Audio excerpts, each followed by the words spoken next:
One more time. Race-winning driver, Clint Bowyer, driver of the number 14 Haas, 30 years of the Haas VF1 Ford. Sounds good. Second one of the year. The last time we won, Martinsville, we was in Haas VF1 Ford, and it's such a cool paint scheme, such a cool thing. Very first one is what that stands for, and it's the man. It's the man that makes it happen at Stewart Haas Racing. Obviously, everybody knows what Tony brought to the table at this thing, and Gene is that rock. He is the rock behind all of us that enables us to go out and perform at our best. It's never a question of what does it take, financially or anything else. It's what does it take to win? What does it take to be better? What does it take to find victory lane? Those are the questions that Gene Haas asks, and that's it. He doesn't talk about, well, that was a good top 10 finish. You could be proud of a good run somewhere. Maybe that was, a track you struggle at. Maybe you run 5th or 6th or something. No call.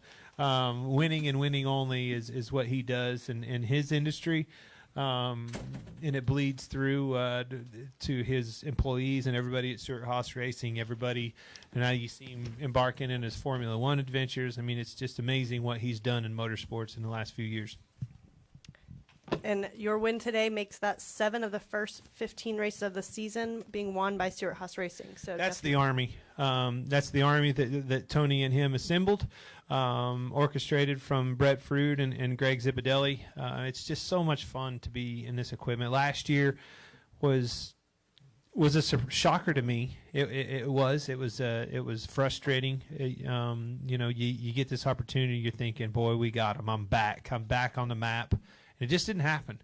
Mike and I didn't have that communication down. Our cars weren't really good all the way through. The 4-car was good, hit and miss here and there, but collectively, all 4 cars weren't that good. Zipadelli and Brett made some personnel, change people around and put those pieces of the puzzle together differently this year, going into this season. And I mean, it's go cat go. Literally. Being with the manufacturer of Ford, being with Roush Yates engines and that horsepower under the hood, it's just a deadly combination. And then you get to race against teammates like Kurt Busch, like Kevin Harvick, and to be back, and the communication side of it, the competition meetings and things like that, the things you talk about now, we're all talking the same language. It's not, I'm loose this week. Well, I don't know. I was kind of tight this week. It's everybody's fighting the same things, and we collectively across the board with all 4 cars are having those same conversations and getting better and better and better every single week with Stewart Haas, and it showed. 1, 2, 3 was awesome. And with that, we're going to open it up to questions from the media. If you have a question, please raise your hand, and we will bring you a microphone. We'll start with Reed and then go to Jim. Reed Spencer with NASCAR Wire Service. Clint, during the struggles last year, did you ever start to doubt yourself at all? Well, the weird thing is not really. As good as the 4-car was running and things like that, you could see, the ingredients. You could see the potential. We just couldn't reach it. And I mean, it was so apparent that potential was there. It's within Booga, it was within Mike, all the guys on our 14 team. There's such a tight-knit group, and that was instilled through Tony. Those were his boys. They're all his buddies. They all hang out together. A great race team. We just didn't unload fast. You know what I mean? We could.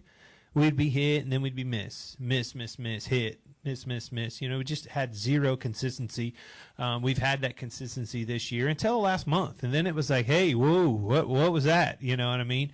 Had the stage points, ran well during the race, and just for whatever reason, crazy things had happened.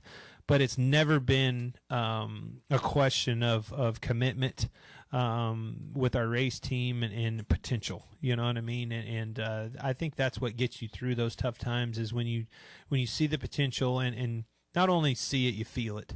You know what I mean? You can lie to yourself. You can lie to anybody else, but success is the only thing that brings that potential to the forefront and bleeds over across the board to everybody in the race team. And once that started to happen this year, it's been so much fun across the board. That's just not on the 14 car. It's on Eric Amarola. It's in Kurt Busch. we're all collecting stage points. We're all doing the things that we take that it takes to be there and compete for a championship at the end. The 4-car is knocking it out of the park. I mean, one more lap and he'd have won another damn race. You know what I mean? I mean, that was a gutsy call. I was so proud of Mike for making that call because that's uncharacteristic for him. You know what I mean? I mean, no pulling no punches or anything else. He's not a gambler. You know what I mean? And he has so many strong suits. He's such a good engineer. And such a smart person. That's how smart he is. He knows not to gamble. Most smart people don't gamble. But he just, I don't know, he felt something and he went for it. And somehow I was able to hold off Kevin and, you know, one more lap I wouldn't have. But that was that call that put us in that situation and won that race for us. So I was so happy for him. Jim? Jim Utter, motorsport.com. You mentioned competing for a championship. You had a really good, strong year at Richard Childress Racing doing that. You had one really good, strong year at Michael Waltrip Racing doing that. How would you evaluate the situation that you're in now, and does it, after last year, does it feel a little better being able to kind of take advantage of the opportunity that you were given here? To be able to compete at that level, and that level is a championship caliber team, you've got to be able to unload week in and week out with cars capable of getting the job done. And part of that is you know, most of that is the work that's put in before the week even starts. It's months ahead preparing that car for any given weekend. Then it's the communication leading into the race. Then it's communication through Friday, through qualifying, through Saturdays, practice sessions, and collectively putting that all together for Sunday. We're starting to do that. We're starting at that notebook that we all talk about is finally starting to resonate to where you can look at it. Like I can go back and look at last year and like, all right, I remember that. Now we're not going to do that. You know, we'll be better there. We got to learn from that mistake. We got to be better there, such, you know, so on and so forth. Those are the things that we're starting to pick up on, you know what I mean? And then as we go through these races, the thing that I love the most about the season is we start going back to these races for the second time in that chase. And that notebook's even bigger for us because our cars have been unloading fast. Now it's just fine tuning. Now it's not that massive overhaul change in a setup that you got to do going into one of those chase races. Now it's just a fine tune, like this race in particular. You know, you come here, we weren't going to beat the 4-car, but we were a podium finish car. You've got to be able to capitalize on that, learn a little bit what it takes to go out there and lead those laps to be able to run for a championship. But more importantly, you've got to knock on that door week in and week out. You've got to build that notebook so you can start that chase and run in the top 5 every single week. That'll put you at the end. Steve Newman, WINT Radio in Cleveland. Clint, congratulations, first of all. Now, it seems like everybody's got a handle, the Ford drivers anyway, the Ford teams on the Ford. Now you've got a new car coming next year. How far are you guys along so you don't have the same teething problems that the Camaro guys, the Chevy guys do? Well, you know, I think as the series in general is ever evolving, you know, the rule packages and things like that. I mean, this year, you know, we implemented the scanning procedures that we have and things like that. I think that probably caught some of those Chevy teams off guard as they built and designed that car. And who knows what's going to be in front of the Ford. But of course, when you build a car, you learn from what you have. You try to put forth your best effort, your best foot forward into building a new car, that Mustang that's going to be awesome for us, and it'll be better. We all have confidence, as good as we are right now, that we can build that Mustang and be even better. We're going to go Bob, then Holly, Ray, and then Chase. Bob Pockers, ESPN. You said you kind of said that you weren't going to beat the 4-car. So do you feel like you stole one today, or? Well, I beat him. Make no mistake, I beat him. No, it was. It's just your friend. You know what I mean? I mean, that's the guy that when I came into this sport at RCR and went to the first test, he's the guy that was there. You know, I had no clue what the hell I was doing, and he helped me get my feet underneath of me. I think he knew right off the bat that I was very green, and took me under his wing and helped me out. And he's the guy right now. Him and Kyle Busch are the two that are shining the most, and to be able to start at a deficit, try to run that track bar up as far as it'd go, because you're going to be tight on 2 tires, to try to hold on to that thing for as long as you can. Pray and for the rain is what it took, But it took that gutsy call from Mike to be able to put me in that situation, and then to try to hold that grizzly bear off, because, man, he was coming quick. Did you steal it, or when you hold him off for 3 laps, that's not stealing? I don't know. I mean, like I said, yeah. I mean, was he the fastest car today and all weekend long? Absolutely. Does the fastest car always win? No. That's what's cool about this sport. You never know what's going to happen. Holly Kane? Thanks. Hey, Clint. Holly Kane, the NASCAR Wire Service.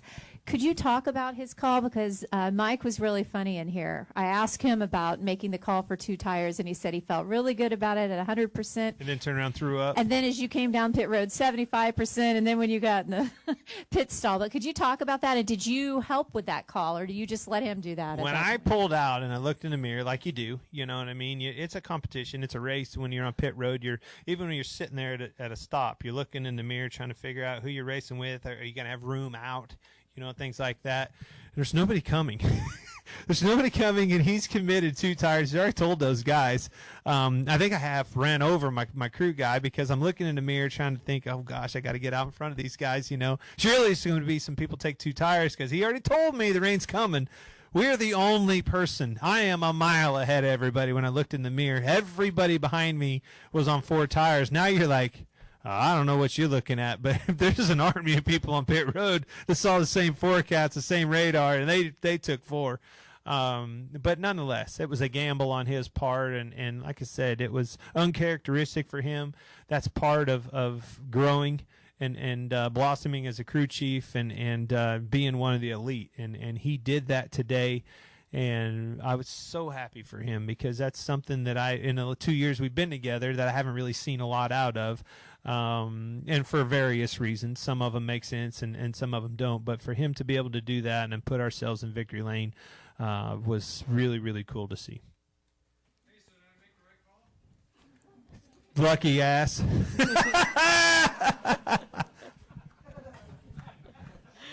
We'll go over here in the left with Ray. Yeah, this is Roy Akers, Detroit Sports Media. You guys are a fun team, that's for sure. Taking a look, you talk about looking in the book. You're using the book to take notes and looking at past performance and that. Both your wins this year have been in inclement weather. It seems like you and your crew chief, you're crunching the data, but sometimes it comes down to using that data and trusting your instincts on that weather. He said he saw a cloud coming out of, I don't know what's going on, but he said he saw other clouds going on too in the north. He said he knew there wasn't much time left. Wait a minute, you said I don't know what he saw. He said he saw the same fronts. That's the everybody thing. else. He'll ask you, your opinion in there. You're like, I don't have a radar. Radar ain't on my dash. You know what?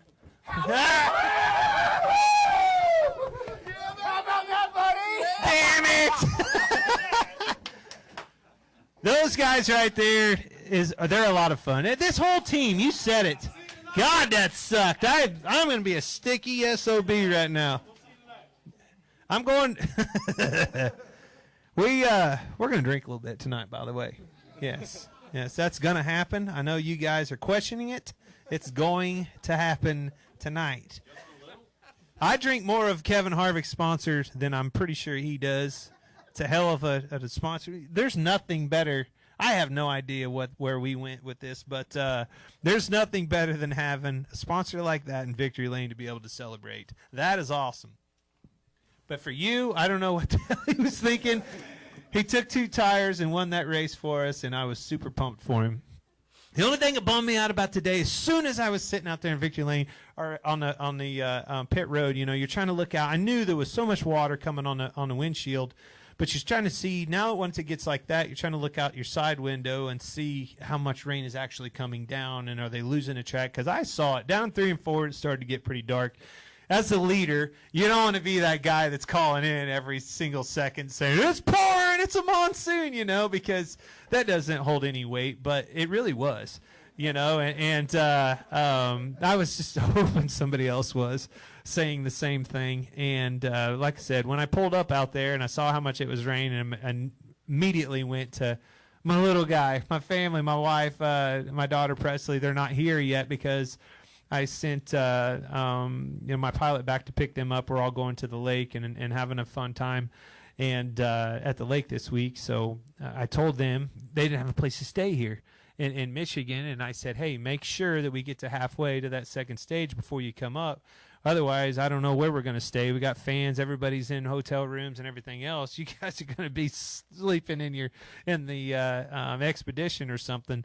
So they held off until it got official, and then they're late getting here. But I think they're here to pick me up, and we're going to celebrate tonight. Chase?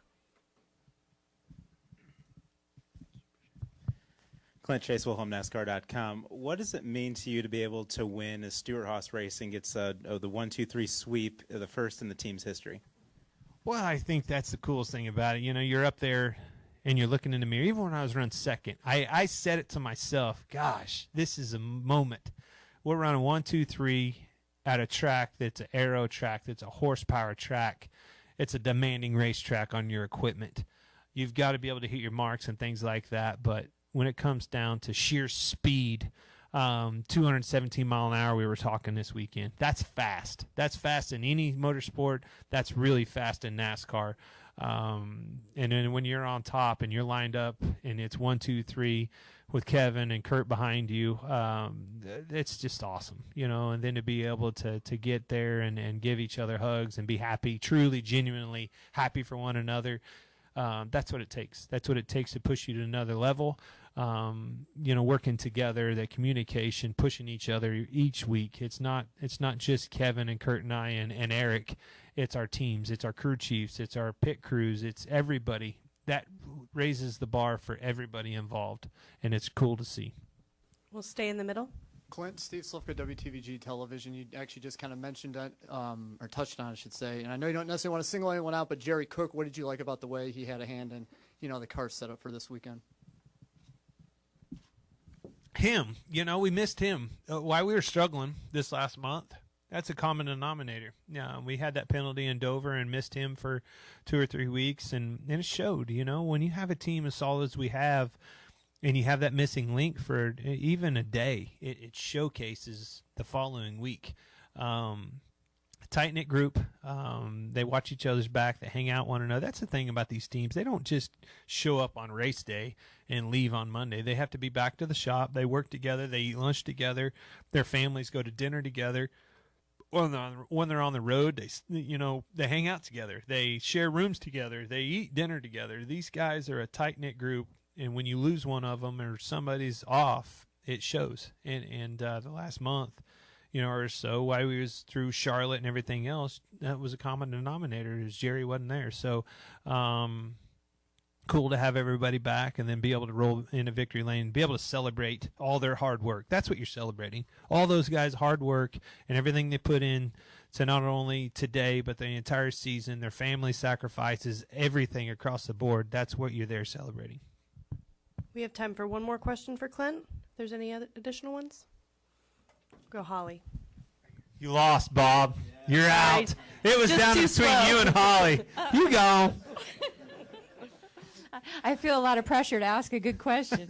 But this does put you in good company in terms of having multiple victories. I mean, there's four of you guys like that. Just if you could talk about that. I mean, that's saying a lot. Of course it does. And it's fun to be in elite company. It's a confidence booster. You know, we're going into Sonoma.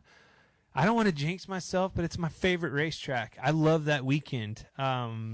It's a vacation for everybody involved. It's a challenging racetrack, and I'm good at it. I'm good at the place, you know what I mean? So you always look forward to going to tracks that you're good at and enjoy that. And we've got this confidence momentum wave going right now, and hopefully we can ride it off into Sonoma and enjoy some success there as well. Should we give Bob one more shot at it? Don't screw this up, Bob. I'm serious. I mean, if it's weak, I may not answer. All right, well, Bob Pockris, ESPN. We know who you got, Almighty. I don't want. We know you work for ESPN. I don't want to burst your bubble, but it sounds like Bogo thought everybody was going to take 2 tires, so he really wasn't necessarily gambling. He was wrong. He was drastically wrong on that. And if that is what he told you, I wouldn't have said a word. I'd have said, "You damn right, I made that call. That was my call, and I won the race." That's what I'd have come in here and told you. That's what he said, but he thought others were going to take it. So do you think maybe this? Then will when you help got in him? bed tonight, and your wife goes, "Did you really know that nobody else took 2 tires?" No, babe, no way. So, yeah, whether it doesn't matter. But do He you think made he'll that make- call. Do you think he'll make him gamble some now? mean, I do you don't think know. this- Now I'm scared. You got a guy that's never gambled before in his life, and now we're calling the hotline on the back of the card. I mean, that's what you're scared of, but who knows? Maybe it'll work for us. I'm leaving. Congrats on your win.